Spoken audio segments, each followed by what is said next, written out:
Mamelodi came here. They were very harsh. I don't know why. They were pushing people. They pushed me. I felt down. I played for the under-20, for the national team.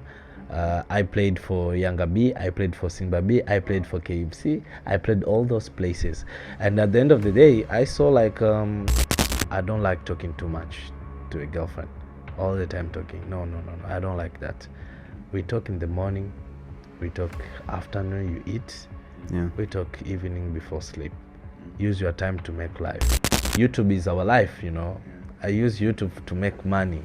That's why I love Crown YouTube. I love Manara YouTube because that's where I make money. I love to make sure like within a month I make it to more than someone big can do something wrong just because of money. Yeah. And he knows that if I call Pablo, or if I call this, Yeah. I want them to write something just to make people believe. Wow, coming in front of people and telling them like I'm a Simba fan or Yanga fan in our country or such country like Tanzania, that's very difficult. You know, our football here in Tanzania, it's something else. People use football as their own life. Like someone wake up, even sleeping, thinking about these two clubs, Simba and Yanga. So what's the difficult part of me is to be wanted too much. It confuses me. You know, I joined Crown, but the first month of Crown, a big company, television company, came to me. I've seen all the ways for these things called media. I've seen the obstacles, I've seen the challenges, I've seen where I can pass and I can succeed. And I think through these 5 years to 10 years,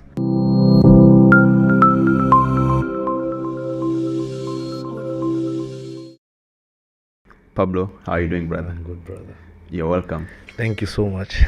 Thank you so much. Thank you for taking time out of your precious schedule and coming here to share your experience with our audience.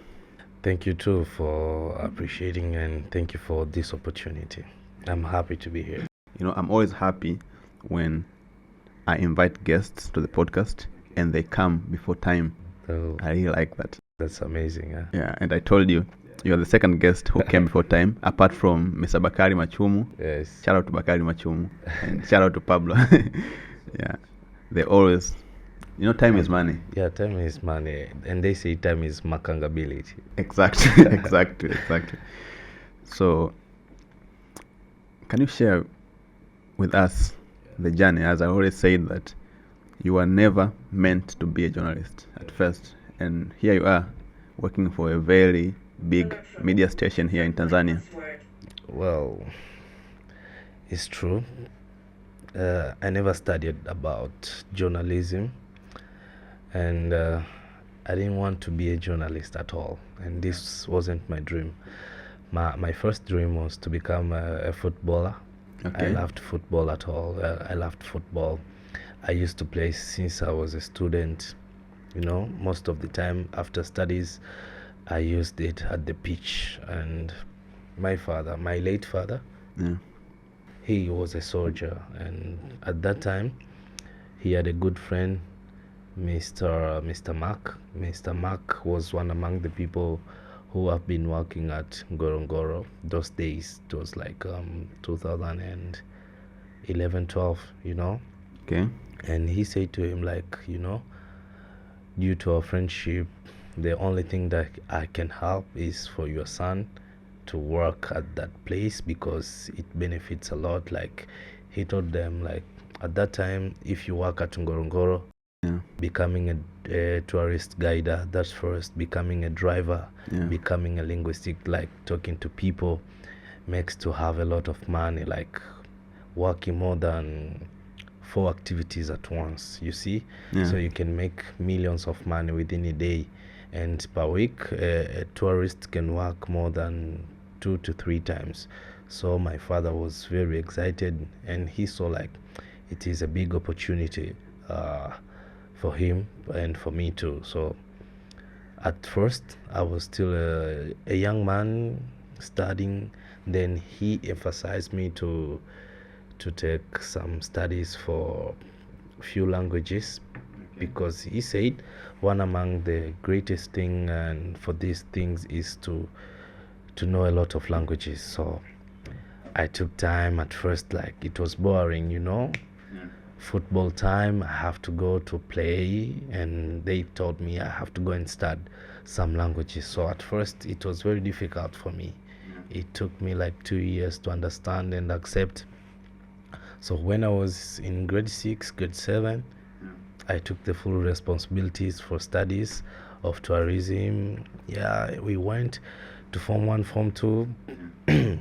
Alhamdulillah, I was great at that time.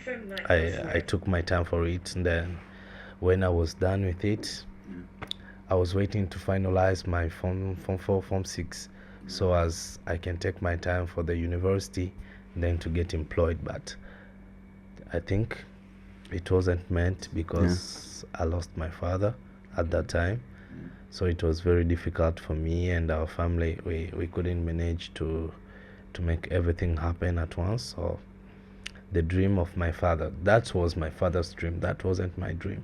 That was my father's dream. So I worked hard for his dream, but I didn't make it. Then life became hard because, you know, I used more than 6 years working hard for my father's dream.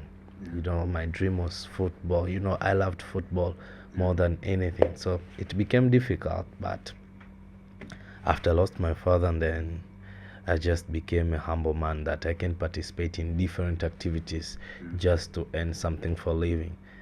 Then one day it was Alliance Française at Posta. There were a competition from East African countries from students who can have a debate matters, a special there was something that happened at that year, I don't know which disease. So they needed like some few students from different countries who can participate in different languages. So I had a teacher who knew my capability.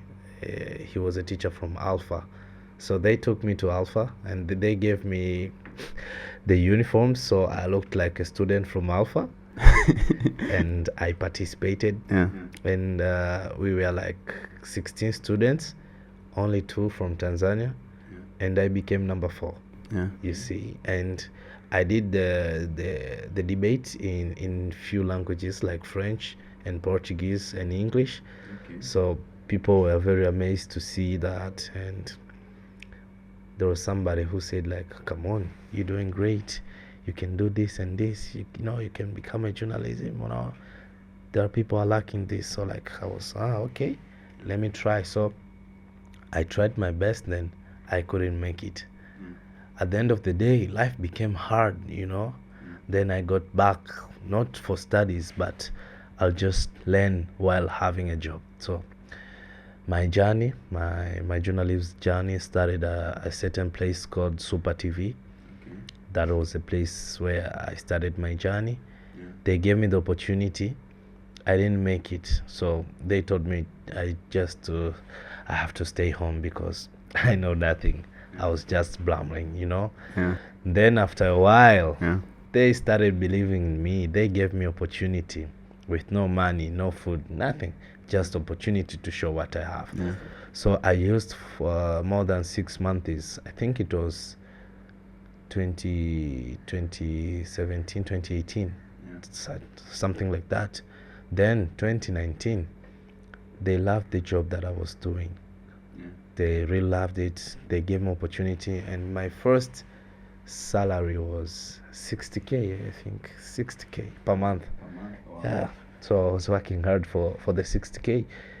That was 2017. Yeah, no, 2018. 2018, Yeah, 60K. 60K. Wow. Yeah, so that was my first salary.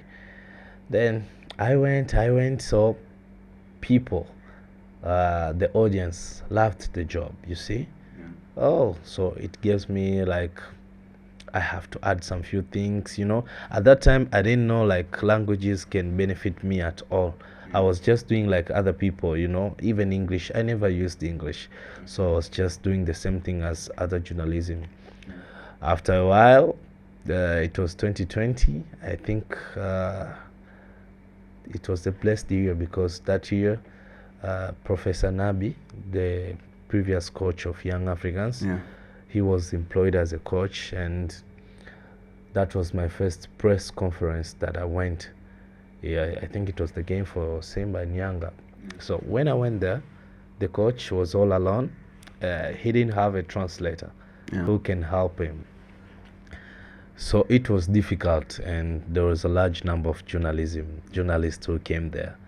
So like I raised up my hand and I said, I can do that. He said, no, I've been in Tanzania. It's I think for 6 months. I never met someone who can do this. You see? I said I can do it. We can speak. I can translate for you. Oh, he was very surprised, and everyone was surprised because I was not a friend for anyone at that time. I was just me and my cameraman. You see? So I sat close to him. Large number of mics, large number of people, and I was live. So people, they saw that, they took attention. I don't know, they saw like it's something new that they never seen before. It was normal for me, but I was scared, you know. I was real scared. So the coach speaks, I speak, I translate. He takes time to look at me. Hey, bullshit. Where are you coming from? You're not a Tanzanian.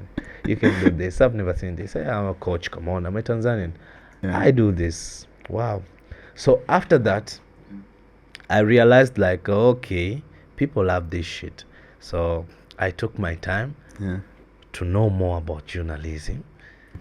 Then after that, I think I worked there for 3 years, 2021. Mr. Ronald, he's a Tanzanian who lives in America. He DM'd me one day and he said like, hey, I'm a big fan of you. And I said, thank you so much. But I want one thing from you. I asked him, what do you want? You open your own channel. I don't want you to work for anyone. I said, this is difficult, you know, things, the cameras, mic, you see laptops, very, very expensive. I can buy them. He said like, I'm going to buy all of them for you. Wow. I said, okay, when you're ready, just tell me. He told me, no, you, when you're ready, tell me. Okay.